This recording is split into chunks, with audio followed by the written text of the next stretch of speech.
You're getting ready for Pesach? You know that I used to live there. Really? This was recorded over Pesach. I had the very unique opportunity to spend Pesach in Panama with a special program called Pesach Panama by Michael Schick. And I met so many incredible people, adults, teens, children, and everybody in between. And one particular incredible kid who I met had been an Incredible Kids listener and follower for quite some time, and he was excited on day one that I was there with him to share his Incredible Kids story with me, and I was completely blown away. Yaakov Ray from Chicago came up to me at breakfast on that first morning and said, "Hi, Morah Tziri.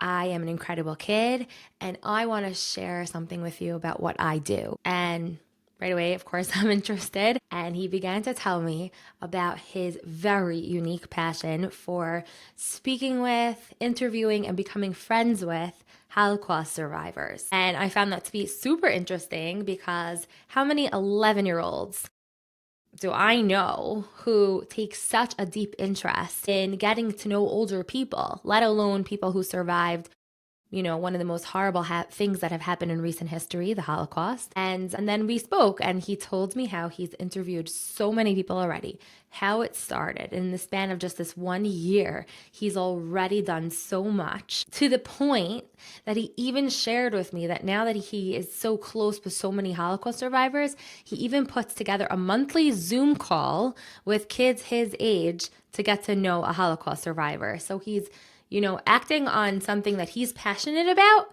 and he's getting so many other kids involved, maybe just to expose them to what it's like to converse with, talk with an older person, and also broaching a really hard subject, the Holocaust, in such a special way. I also had the opportunity to watch him in action over Yontif.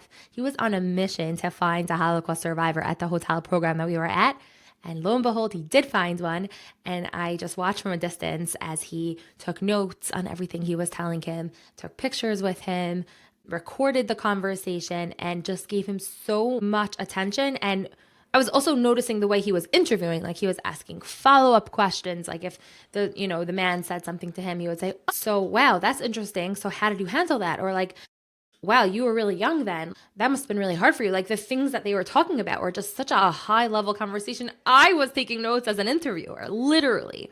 Anyway, so I hope you enjoy this conversation that we recorded in the lobby of the hotel. It's kind of raw. There was a lot of background noise, obviously, because we were experimenting with these new mics that I brought along, but I was able to kind of blot out that background noise. So just bear with that. I think it will be okay. And then at the end, don't miss it when he actually goes ahead and makes some phone calls to his friends that weren't with him. And I got to watch that as well, which was such a unique opportunity. So please enjoy my unbelievable, incredible conversation with Yaakov Ray. We're at Pesach in Panama with Michael Schick, and it's always fun to get to know incredible kids when I'm at new places. I heard some really awesome things that you've been up to. I'm from Chicago. I am now 11 years old. I have 3 sisters. That's it. And 2 parents. Okay. Okay, so in Pesach 2024, there's a man named Ivan Gluck, Mr. Ivan Gluck. For Pesach, I went to Florida, and then I would go to shul.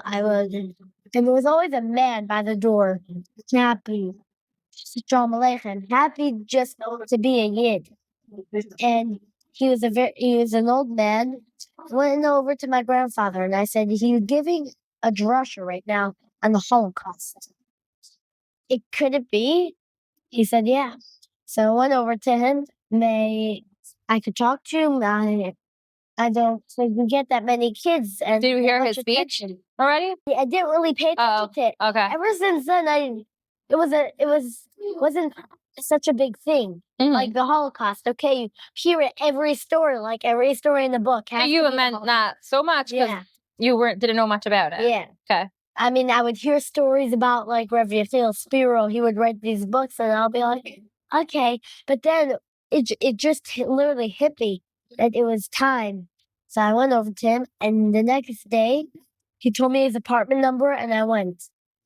When I got there, he started telling me his story. He started giving me books. He started showing me that someone wrote about him. He gave me all this information, and it was just, well, why did I think of this before? There's people that are old now, and when you have a chance, you might as well meet them. And he was just like offering all the information to you. You didn't have to like pull it out of him and ask him a lot of questions. Very few questions I Right. asked him. But I just heard the story, and I went with my cousin, and I would go every day just to meet him back and say, hello, how are you? And he would come to me, and my grandmother would make us, we would have Pesach apples and all this, like she made homemade apples and everything. We would just sit together, whether it was in his apartment, my apartment, meeting his family or meeting my family. And that, So it wasn't only about learning about his story, it was also like becoming a friend. It's like you were making a friendship with him. yeah. And then when I left his house, his apartment, I said, we'll keep in touch. And he gave me his card. And I came back to Chicago after Pesach. I couldn't stop thinking. I showed it to my class. I'm like, look at this. And I can't believe other kids were a little bit interested. Not as much as I was starting to get. Right. They also didn't get to meet him. So for them, it wasn't as a real experience. I also photocopied a picture, of his story. So for them to look at, maybe it's not only me, Right. maybe it's them. Right. But it wasn't the same. Okay, fine. I get back to Chicago, and I remember me and my father talking about how there was one lady on the block, and she was a Holocaust survivor, and she was in Shanghai. And I knew her son a little bit. We went to the same shul. So I went over to him. I said, maybe I could come to your mother's house later today. You went over to her son, who's quite an adult already. Yeah. Okay. Just want to put that out there. You have a lot of confidence. Yeah. Yeah. Continue. And so I went. They said, you could try. I went. She opened up the door. And we started talking. For that Shabbos, I was there for about an hour and a half. And then the next week, I came back, and I was there for another hour and a half. And then Shabbos, I go there until like 20 minutes before Mincha. So, and then I walk to Mincha. So I sit there, I go, and then she had a friend who she didn't introduce me, but my grandmother introduced me, and she took me. And then I found another one, and then I found another one, and then it got Full survivors of the Holocaust. yeah, and then it just built up to, I decided, how can I share? I was at my cousin's Bar Mitzvah, and I was still keep in touch with these people. Every Shabbos I will call. And I said, I'm going to make a book. A book? Hey, that's a big undertaking. Yeah. And then I had a lot of people, you're making a book? Were they like throwing money at you? No. Instead, they threw their stories at me. I went to someone, and I didn't give her a notice. I usually give everyone a notice. But her son was in Israel, and people were telling me, you could go. And then once I went, I brought my camera. I bought a little notebook because I bring now. I'm gonna get upgraded like every half a year. So I bring like a recorder, a microphone, and by that time I just had a notepad and a camera. Mm-hmm. So I went and I said, "Can I interview you?" And she told me, she said, why are you doing this? I said, I interviewed 15 survivors.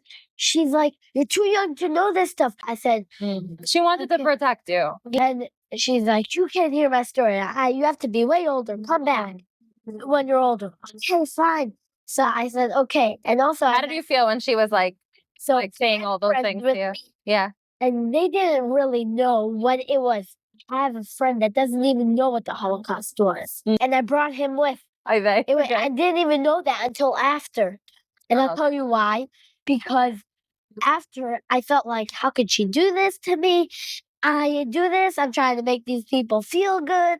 And then I just thought about it. I said, wait, I interviewed 15 survivors. They told me to do this. They went through this. They went through that.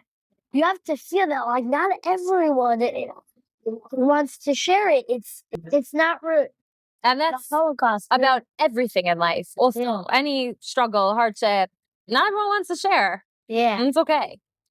And It's a very mature perspective that you're able to. I understand her. Okay, fine.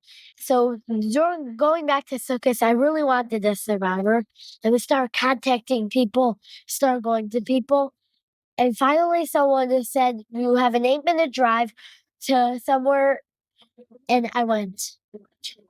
She was the first person I ever saw, 100 years old, with numbers on the arm. And I had the camera with me. And she said she'll talk. And then we talked. I have pictures with a lot of people. Picture with her. I went back home. And then and then I figured out that someone told me that that his father is a Holocaust survivor. And so he's a very young man. He's like maybe 40. His father's like 88. So his father, so I went to go see his father. I walked with him. I said, "Okay, maybe I can walk with you." No one was walking him. So I went down. I said, "Can I maybe I can interview you?" And he was known not to talk. And I wanted to interview his brother, but his brother I know was like very I put him when I watched his interview very like strict. You know, in Europe, if it's a different It's lifestyle exactly. in America and Israel and wherever. So I Not as chilled, right? this guy's brother was very strict, but he was like more like he was like very young when he came to America, but his brother was older, so he stayed like that. And I went over to he said, I'll give you a bracha, but no, I can't do it. Name's The guy who you're talking about, the one that everyone said, no, he's not going to talk. And so he didn't even talk to his children. So finally, he gives me a bracha. Names Not Numbers comes. It's an organization that interviews different Holocaust survivors, and they do something similar like me. Names, not numbers. It's a famous organization. You probably have it in Florida, New York, New Jersey, Chicago, and wherever. So this man who got interviewed. And he was I was talking with them, maybe I could interview him. He was very like, yes, no, yes, no, yes, no. And then I went back to his house after. I said, I'm making a book. He's like, yeah, I know, I know. I said, maybe I could take your story and then we could go it over. And by that time, he realized he could do it. He did it before, and he's like, "Yeah, we'll do it." And he was actually happy, and I have pictures of him. We were laughing, we were joking around, we got his whole story done. I asked him if I could interview his brother. I interviewed his brother. His brother is older than him, and he said, "Sure." So I'm friends with the strict one, his brother's grandson, and Also a Chicago person? also a Chicago person. A lot of mine are Chicago since I lived there. Yeah, and it's a very big community. So you have. And so I went over and I memorized his phone number. And so I'm like, okay, easier the phone number. So I called him and someone picked up and they're like, he's not available. I'm like, okay, I'll call him next week. You're persistent. Yeah, and then next week I call. They're like, okay, let me get back to you. He comes on the phone, says hello. I'm like, hello. My name. I introduce myself. My name is Yaakov Ray. I do this. I do that. And he was like, okay, maybe we could do it today. I'm like, sure. I was like happy and I was prepared. But when I got there, it had to be a 2-day interview because the whole time he was laughing and No way. and he was making different jokes and like switching words into this and to that. We did it for an hour and a half. He was just sitting there joking. I'm like, oh wow, he's. So you take notes on everything he's saying? I take notes on everything he's saying and then I edit it. Wow, wow. And so you're typing it all? No, I write it all and then type it and then Go through I your will written do it notes? 3 times. Wow. Once, write it, to type it up and edit, I have a proofreader. And then all of that you're going to compile into one Book. book. When do you think this book is going to come out?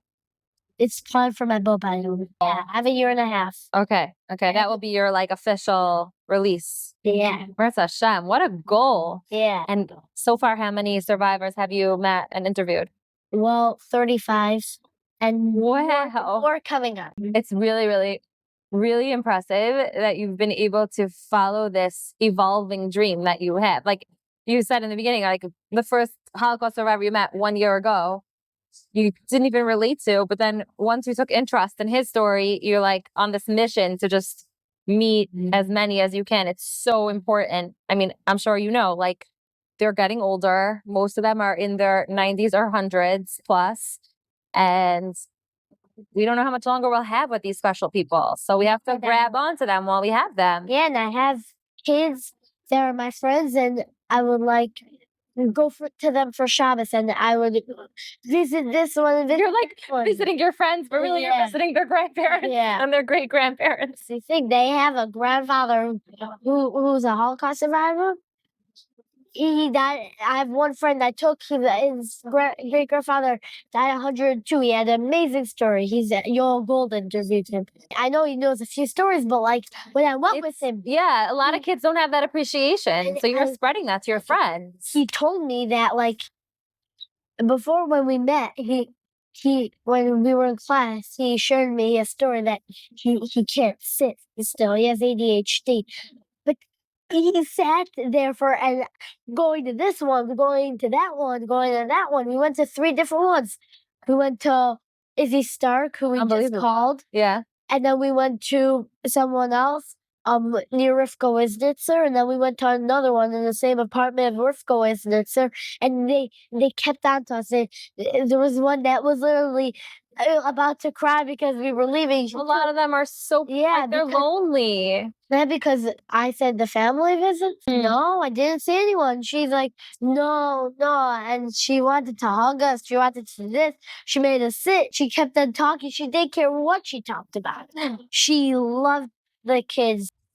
Wow. We were there sitting there for an hour. We have to encourage more kids to look out for elderly people in general, and especially those who are so holy because they survived through so much and they have so much wisdom to share. And Amuna teach us. You have a chance that you might have a great grandparent, you have a neighbor, you have someone in your neighborhood that might be whether old or a Holocaust survivor. You have the chance to meet them, and in the 30 years, you might have a kid saying, you remember we're doing research on someone, and we're doing a biography, and do you know anything about maybe his concentration camp? Oh yeah, I know about Auschwitz. Yeah, I know this. I can tell you a few things to help your children and maybe share, because what obviously happened, we cannot lose it. And that's why. And I told a lot of these survivors that made them so happy that we got to keep these stories alive. We got to keep these stories alive. Yeah. They're getting alive through Yakov. Yep. Through Yaakov Ray, an 11-year-old boy with big dreams from Chicago. It is so remarkable. And I also think that your own personal story it's for me, I'm blown away. But I think that it's inspiring to other people to realize that you can accomplish so much whenever you're ready. You don't have to wait. You don't have to say, when I get older, I'm gonna that. Like, why not? Now's just as good of a time. And I noticed like that's how we met. Like you sought me out and said, hey, I'm Morah Tziri. I know that, I'm part of Incredible Kids. I join Tehillim Army sometimes. And I'm super passionate about meeting Holocaust survivors. And so you connected to watching the Holocaust survivor video that we put out. And then you said, I want to share with you what I'm working on, right? We understand the importance of continuing Jewish pride and the connection. I did have a friend, and he wanted to do the same thing as me. He really didn't want to copy me and what I do, so he wanted to do miracles. And he tried so hard, but it wasn't able to happen. I take this friend every other week. I think help him. My favorite part about this, that you make it cool. And the second Holocaust survivor I met, who was the one who I talked about in the beginning of this podcast, the Rummy Cub, any game, whatever she game wants, whatever she gives chocolate. Of course. Yeah. I love it. All right, Yaakov, why don't you look at the camera and tell kids out there Yaakov's going to share a message to all of the kids out there. What do you like to say to all the incredible kids watching? I would like to say that if you have an old person or you have a Holocaust survivor, you have a grandfather, you have a great grandfather, anyone, just help them in any way that you could. It doesn't matter if what I'm doing, you could do the same thing, and it's a big experience. And if you have a Holocaust survivor, you can ask them for a bracha. And they're true people. It's a bracha from a tzaddik gamor. They have, there's a lot of people who were unfortunately killed al Kiddush Hashem during the Holocaust, but it is such a high level to continue living that way. And for those people who, like you said, that you're learning from, who continue to choose to be positive, can you imagine what kind of level they're on? Yeah. Because they didn't get the privilege of just not having to deal with it, or whatever you want to say. But they could make a conscious choice. It's such a crazy high level. It's like you're so lucky you got to be connected with them. I have people who even lost their aunts, uncles, but some of their family, and they smile when they say that, not meaning to be like, oh, we don't care about them, but they still know that Hashem obviously took them for a reason. It's very unbelievable. So cool that you got the firsthand experience of hearing that again and again in different ways. Yeah. And I always talk to them about it. I don't talk to them once. I don't talk to them twice. I don't, as many times as they want to talk, they talk. Yaakov, I know that you connect with so many Holocaust survivors, and what I find to be amazing is that besides for interviewing them and giving your time to hear their stories, and of course, what you're planning to do with their stories, you also keep up with them, you told me, which I love. So I just want to sit here while you make some of your regular Erev Shabbos, Erev Yontif phone calls. Tonight is going to be, Erev Pesach. It's going into Shabbos this year. And they're looking forward to hearing from you. And I'm just going to peek at your conversation because I want to see how excited they are to see you. Okay. So who are we calling first? Izzy Stark. Okay.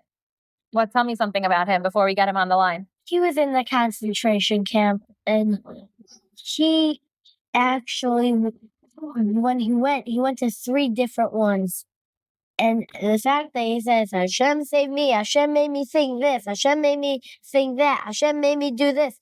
After the war, we know that a lot of people died because of eating so much. He was a big person before the war in thinking, and he thought throughout the war, and that's what helped him get saved. And now he still thinks, but after the war, he didn't eat that much. He told his friends, let's not eat that much. And some friends, a lot of his friends that he had, which weren't that many, they did get saved just because of him telling them that, don't worry, we'll have, just wait a little. And that's how they is saved. Wow. So he, even after the war was over, he continued to look out for other people. Okay. Let's call him. Okay. I mean, you call him. You doesn't remember me. How are you? Yeah, I'm good, Baruch Hashem. You're getting ready for Pesach? Oh, yeah, definitely. A lot of work. Are you ready for the Seder? Yeah, I'm very ready. Do you have a lot of questions? Yeah, I'm getting ready for my Dvar Torah and all that stuff. You have a lot of questions? Yep. All your questions will be answered. And if not, come to me after the good, and we'll answer you some questions. Okay. And I'll give you about an answer now to the main questions, okay? Okay. Are you listening? Yeah. Are you listening? The main answer is Avodah B'Yino. That's the main answer. That's why we have Pesach. That's why we have to say that, because Avodah B'Yino. Okay. I'll say it over, and I'll say it over in the name of you. Okay. Thank you. So that's the answer to all the questions. Is Avodah B'Yino B'Yino. Okay. Okay. We have a wonderful Pesach. It was nice of you to call. Okay. I appreciate it. And give also my best to your parents, okay? Okay, you have a good Yontif, okay? Yeah, thank you very much. Bye-bye. The lady I'm about to call, Erska Wisnitz, she's a Holocaust survivor that is the positivity that she has for about how she only looks about at the positive, nothing else. And her and her parents try to save people from Wow. different things, just to help everyone in the pain that they had, and to help them, just give them the physic. And Wow. Where does she live? she lives in Chicago. Okay, let's call her. Okay. How are you? Baruch Hashem. It's so nice to see you. Okay. It's so nice of you to call. Yeah. Are you in town or you're away? I'm away in Panama for Pesach. You're in Panama. Yeah. You know that I used to live there. Really? Uh-huh. Okay. Yes, I lived there. And I learned Spanish. That's how I learned Spanish. Oh. Yeah. Okay. How was your trip back? Wonderful. Good. Yeah. So where are you staying? When I lived there, they didn't have anything kosher. They brought in a lot of food to help us, but we're at a hotel. On a program. We're on a program. That's wonderful. Yeah. I went away for a long time. Okay. Say good yontif. Good yontif. Okay, you have a good Yom Tov, okay? Thank you so much. So nice of you to call. Okay. Have a good yontif and give your family best wishes. Okay, you too. Thank you. Okay, bye-bye. And that is the story of Yaakov Ray, which continues in so many possible ways. I cannot wait to see in what way he is going to continue to use his talents, which abound between the confidence and his curiosity and his note-taking skills and his people skills and all of the things that he has discovered about himself that he can use to be able to make a difference. I can't wait to see where he goes with this mission and with whatever mission he takes on in his life. And hopefully for everyone listening at home, we can all think about what we can do with our unique capabilities and talents and figure out what we feel passionate about, what makes us excited, what makes others excited when we're around them. And then we can figure out different ways that we can make a mark in this world. Thank you so much for being part of Yaakov's story and Yaakov's sharing a story with me and now to all of you. And I hope that everybody takes a moment to like and subscribe and to follow Incredible Kids wherever you can watch or listen. That one extra second makes such a big difference in getting Incredible Kids into the homes of every single Jewish boy and girl alike. And I wish all of you a wonderful day. And remember, no matter what's going on in your life, you are all incredible kids. Bye. Till next time, everyone.